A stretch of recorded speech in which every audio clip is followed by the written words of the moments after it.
here sits Tim Eyman, who walked in here. I'm going to check this, and Tim, if we had the wrong day, you're gonna give me money because I know you got a bunch of money. Pull the microphone over. Say hello to the people.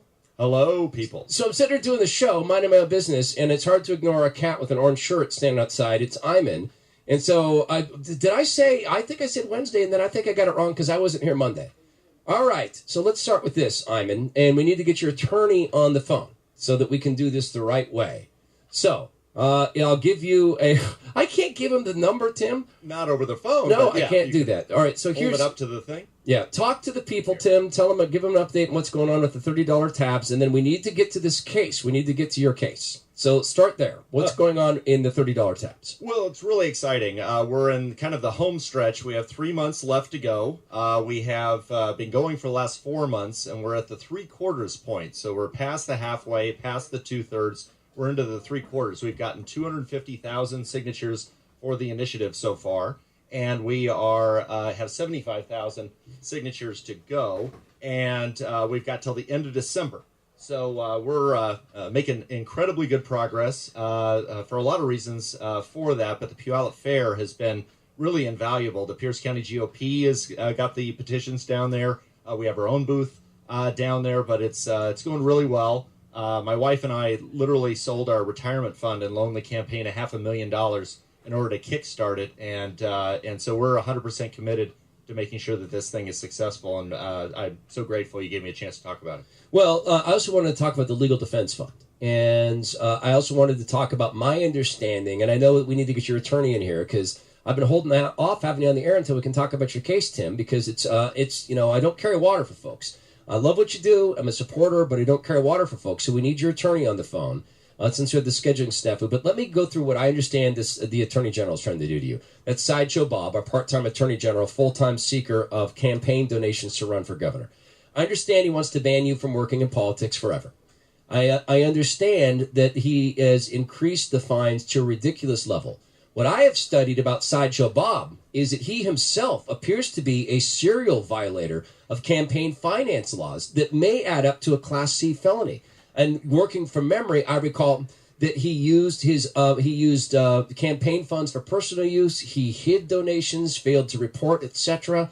So he's going after you to ban you from politics forever. And your attorney now, Stephanie Olson, joins us. Stephanie, welcome to the Todd Herman Show.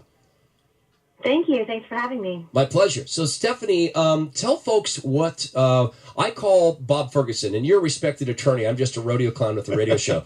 I call him Sideshow Bob because he's interested in doing everything but his job. What is he trying to do to Tim in addition to banning him from ever being in politics or working in politics? Oh, I mean, that's a pretty substantial relief that they're seeking, which, I mean, we're arguing in regards to before is it's flatly unconstitutional. You can't try to stop an individual citizen from participating in the political process. So that's a pretty big aspect of what they're seeking. They're also seeking excessive fines, somewhere around $2.1 million. $2.1 million. And what are they trying to say Tim did?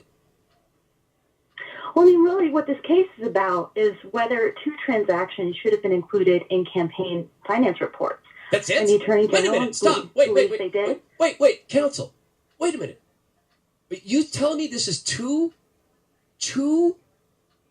actions, two items? Honest to God? That's two actions, essentially, yeah. Oh, counsel, I have a friend. We have a mutual friend, Glenn Morgan from WeTheGovern.com. He has submitted a complaint against Sideshow Bob that has probably 10 times that number of transactions. Oh, my goodness, $2.2 million. I'm sorry to interrupt. I didn't know it was just two transactions from 6 years ago. Okay, I didn't mean to interrupt. So continue. What else are they alleging that Tim did that's worth $2.2 million and being banned from the political process for life? Well, I mean, I can't get into the fine details of the case, but that is essentially what the pleadings reveal, and that's what we're arguing against. Yeah. That very type of relief and that type of excessive fine. Now, did I hear tell that Tim and Stephanie make the answers that they've also gone after Tim's wife's records? They are trying to get his wife to sit down for a subpoena for a deposition, and we're arguing against that, and our arguments are next Friday.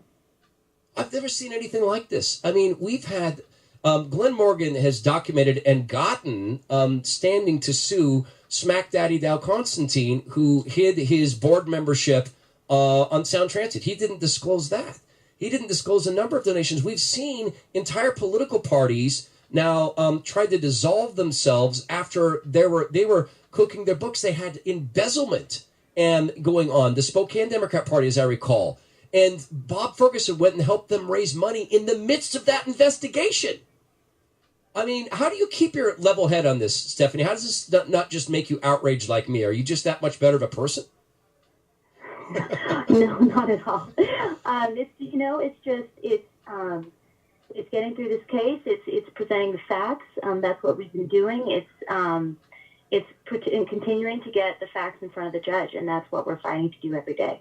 There's one thing I wanted to interject. This Tim Eyman talk about. Yeah. There's one point where you said that she was going to exercise her right to spousal privilege. And the Attorney General's response to that was, well, how do we know they're even married? Is that true? That's right. In one of the filings, we did attach this marriage certificate. It was rather a very interesting and quite silly objection, but we did have to prove, and we did prove that they were in fact married. So to claim spousal privilege is to not be forced to possibly end up testifying against your spouse. It's a well-founded constitutional theory. It's not a theory, but a constitutional right. And you guys... It's statutory, but it's a statutory right. Okay, a statutory right. And they say, how do we even know he's married? That's one thing. That's one of the aspects and one of the things that we wanted to make sure that was not an issue of debate, that the state agrees. So we put that in our filings. Okay, so I read this as they want Tim destroyed. Put a finer point on it. Well, put a finer point on it. It's a very big case. They are seeking a lot. They're seeking things that we've argued is unconstitutional. And so the extent and the breadth, in the last couple months, and we've made several filings to this fact that they're seeking. They've gotten very broad. They wanted over 350,000 pages from Tim's home computer. So this is the type of thing that we're trying to fight every day. Is making sure the right facts get out there, making sure all the facts get out there, and also trying to litigate given the state's excessively broad demands. And I want to add something that's really amazing, actually, is that on my computer were over 1 million documents. And just as a natural course, the lawyers that represent me say, you just can't turn over 1 million documents. We have to go through them and make sure that we're only providing the ones that are responsive. Stephanie herself spent weeks having to go through every single one of these documents in order to try and find and cull this list down and turn over 350,000 of them. And yet they're saying, well, why aren't you turning it over faster? And it's like, this law firm is doing all they can in order to be able to keep up with these 55 motions that have been made over the last couple of months, asking for documents. When they turn over documents, they say, well, based on what we just read, we want more documents. I mean, it's been, I think it's fair to say, Stephanie's would like to have an outside life, but lately that's all she's been working on is this case. This is tyrannical. I'm sorry. How would you enforce Tim not working in politics, Stephanie? What would be the theory there? Could Tim make a social media post about politics? Well, I mean, that's exactly what we're fighting. I mean, that is a fundamental right to be able to engage in the political process. It's a constitutional right. It's your First Amendment right. And so to have is one of the aspects of the things that they want from this lawsuit, and they put it in their pleadings, is to stop him from engaging in a level of political processes. And that's our argument is that's simply unconstitutional. And how they go about affecting that, well, I mean, that you'd have to ask them, because we're going to try and fight that every step of the way. Well, I've been saying for a long time that Sideshow Bob is a dangerous man, and I mean it. He's a dangerous man. It takes a dangerous person to say part of your fine for 2 transactions 6 years ago in a state where we very commonly see 20, 30, 40 violations of campaign finance. I can point to hundreds and hundreds, or not hundreds, but 50 cases where there's that many per case. It's clear that this is going after Eyman. Stephanie Olson, thanks for joining us, an attorney for Tim Eyman. You can help Tim, and I'm asking you to help Tim. Okay, I'm asking you to open your wallet because of what this this Sideshow Bob is doing. He is a dangerous man. It's timdefense.com. Tim, first name, timdefense.com. This is a time to open your wallets. You don't have to be a fan of every single initiative. I happen to be. You don't have to be a fan of Wyman or of Eyman's personality. I happen to like his personality. Give money because Sideshow Bob is trying to crush a man for conservative political activity. He's trying to crush Eyman's family. He's trying to steal his First Amendment rights. It's timdefense.com. Tim, Stephanie, thanks for joining us on the Todd Herman Show. It's so grateful for your time, man. Thank you. I appreciate it. Stephanie, thank you very much. Thanks very much. Yep. timdefense.com, everybody.